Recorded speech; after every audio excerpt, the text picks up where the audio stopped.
Good day. In today's video, we will be discussing moral standards. And I'm your professor, Professor Jude Escanio. Welcome to our subject, ethics. And I'd like you to listen to the introductory song.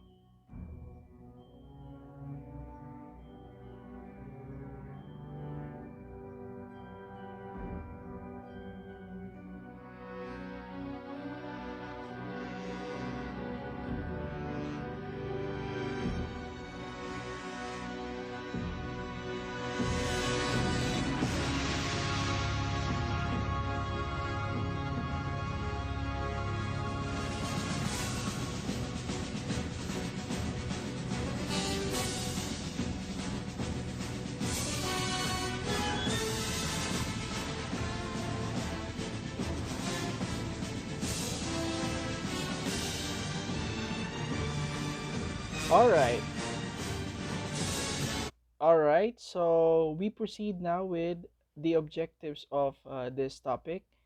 Number one, distinguish the difference of moral standards and non-moral standards. Number two, appreciate the importance of moral standards and non-moral standards. Number three, respecting a person's moral ideology. All right. So let us first clarify some terms that will meet along the way uh, in this discussion. Number one, ethics is the discipline dealing with what is good and bad and with moral duty and obligation. The principle of conduct governing an individual or group. All right, next, moral standards.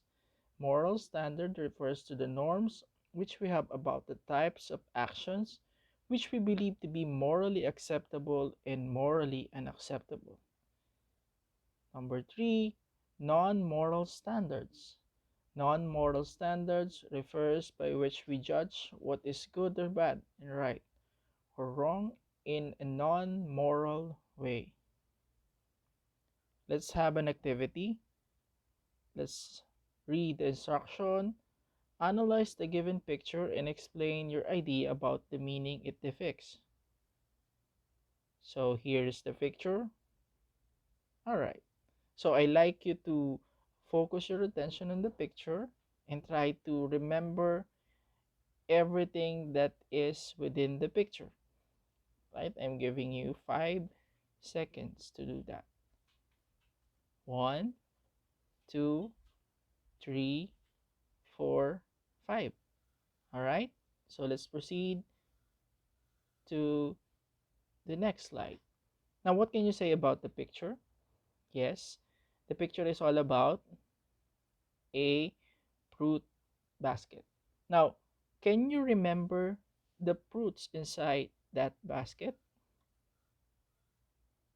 Mention one fruit: banana,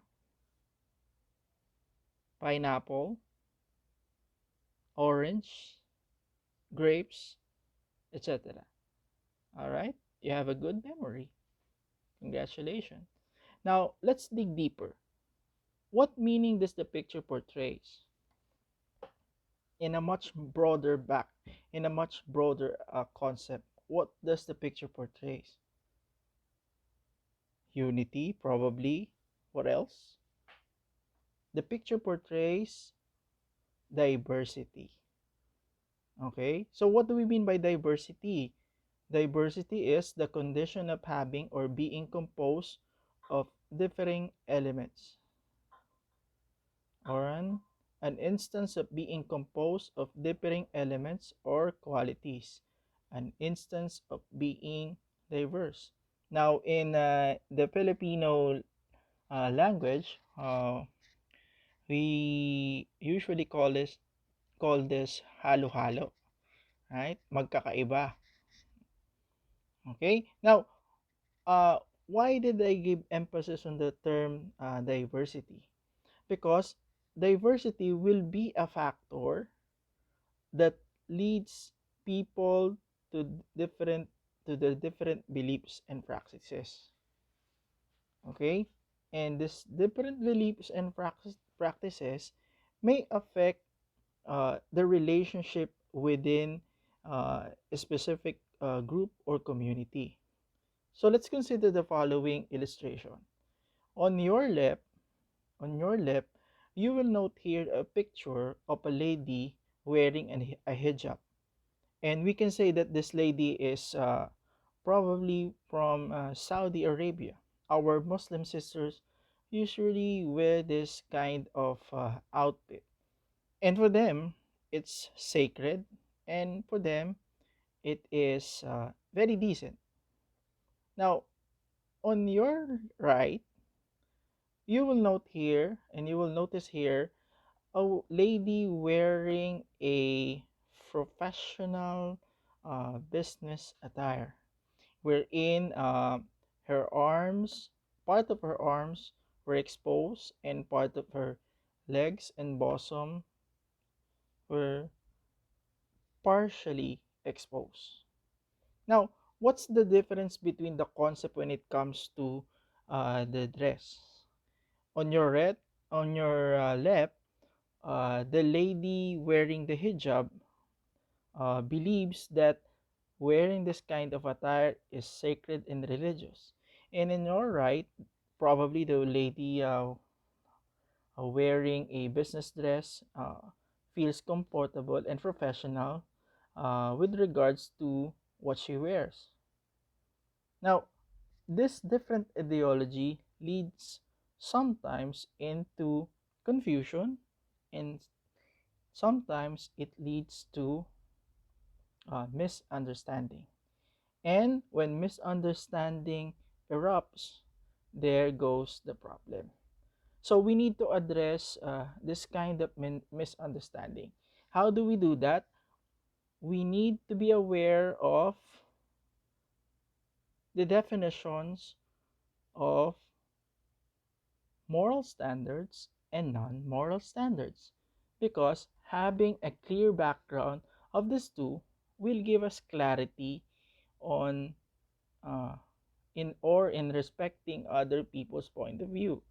So moral standard again are norms that individuals or groups have about the kinds of actions believed to be morally right and wrong, as well as the values placed on what people believe to be morally good or morally not good. Now, um, there are people. All people have their own values. All people have their preferred uh, prepared standards or norms, and for the different lies on what kind of values do a person really values. For example, um, one good example is uh, saying po on opo.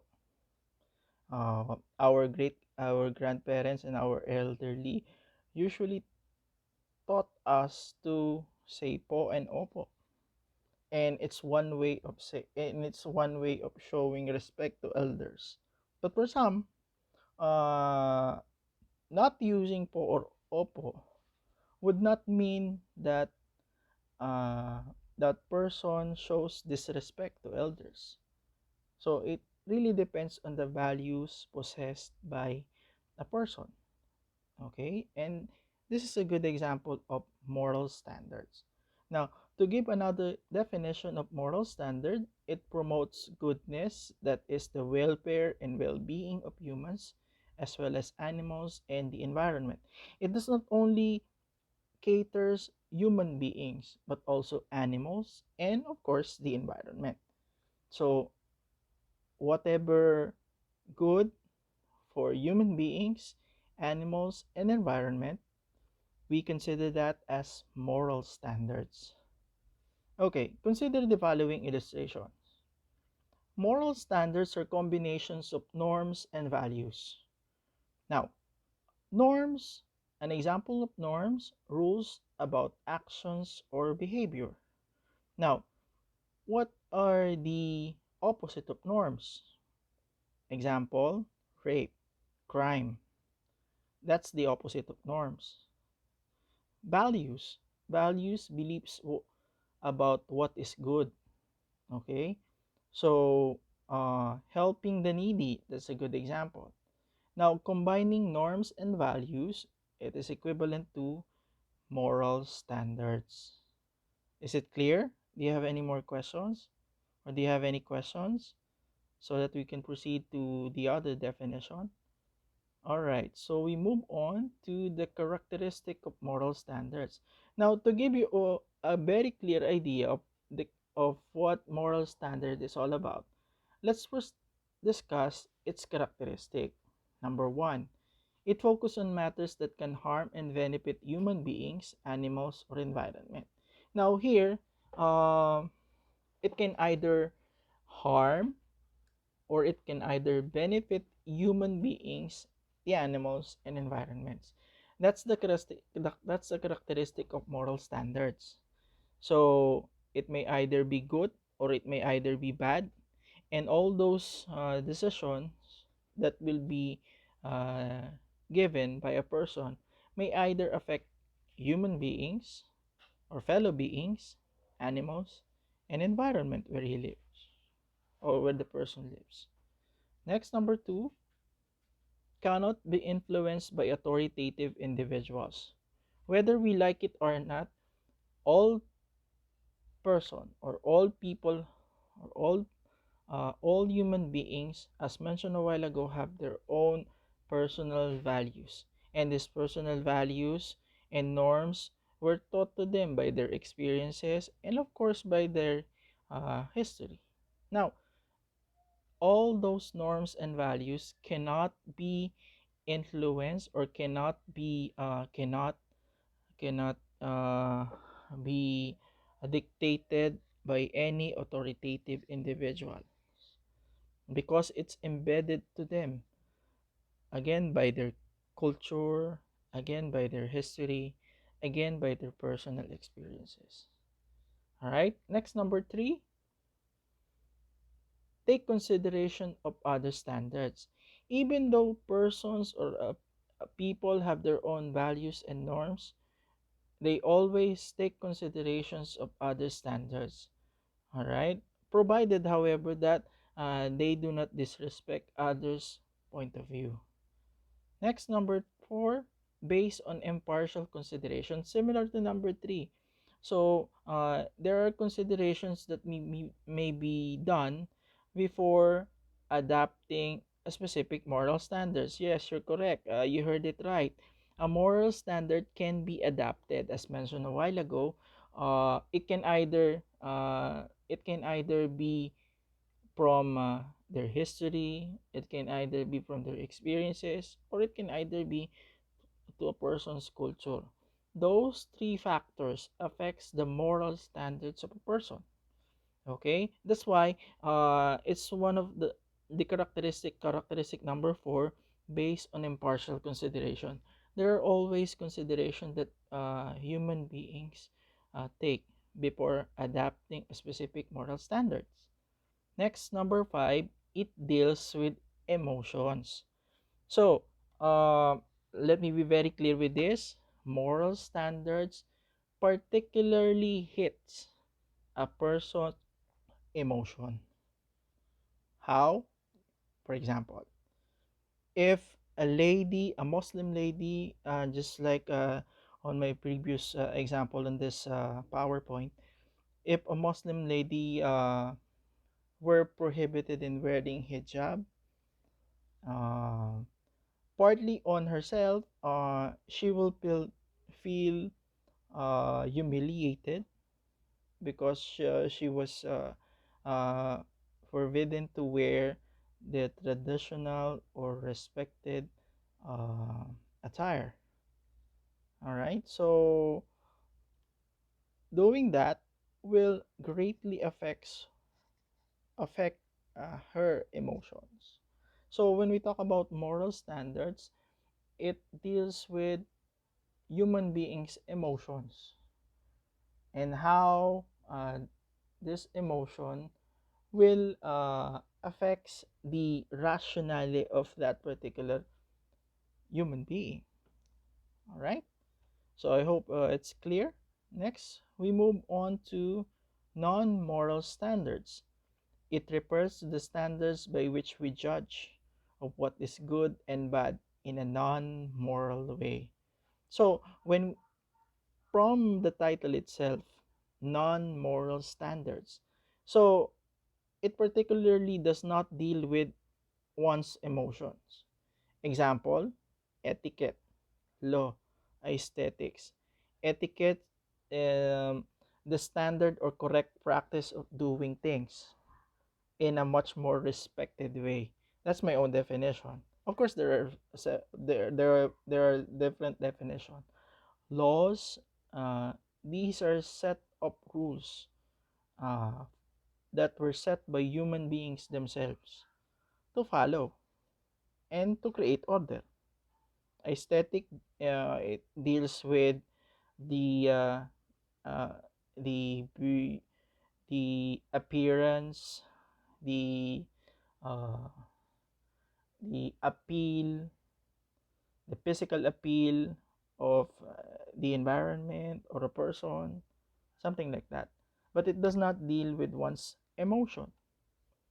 Okay, in general, when we talk about non moral standards, these are matters of taste and preference. Taste and preference. So, example, um, where do you prefer to where do you prefer to uh, get your coffee from Starbucks or Coffee Bean? I'm not promoting any brand, but I have given this only as an example. All right. So it's a matter of taste and preference. What do you prefer to ride? A car or a motorcycle? What car do you prefer to use? Your limousine or your uh, Toyota Wigo? So it's a matter of taste and preference. All right. So uh, moving on, let's try to analyze and summarize. Let's try to analyze our topic. Give at least three moral standards that you personally believed in. All right. So I'm giving you 5 seconds to recall the moral standards that you personally believed in, and then I'll give my own, of course.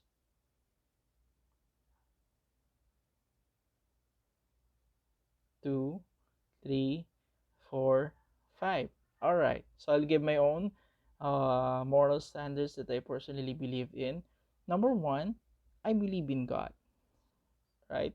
And that God is everywhere, and that God exists, even without me seeing God personally.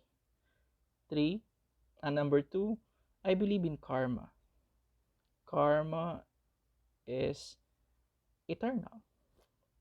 And number three, I believe in respecting the elders. Those were the three moral standards that I personally believed in. What about yours? All right, so let's move on to number two. Give at least three non moral standards that you constantly do. Okay, I'm giving you 5 seconds. 1, 2, 3, 4, 5. All right, I'll share mine. Okay, the three non moral standards that I constantly do and religiously practicing as of the moment. Number one, quality. When I buy things, even if it is expensive, um, I made sure that I will have it or will get it. So I save, I save, I save money. just to be able to get that particular things or object. Number two, um, I I prefer to uh, have a decent job than to stay at home, something like that. And number three, mm, I prefer to I prefer to uh, stay at home rather than going with friends or having party with friends, something like that. Of course, you have your own. All right, so let's move on. I hope you've learned something from the experiences that I've shared. All right, let's move on to this summer. Let's summarize the lesson. What is moral standards and what is non-moral standards? So when we talk about moral standards, these are values and norms that a person acquires through his environment, through his history, through his culture, and of course, through his experiences. And it all deals with and affects a person's emotion. Okay, next, number two, non moral standards, on the other hand, refers to one's preference and taste. All right, for example, uh, I prepare to eat uh, I prepare to eat uh, jolly spaghetti than an ordinary spaghetti offered in Carinderia, something like that. All right. Do you have any more questions, queries? If none, class dismiss. Bye.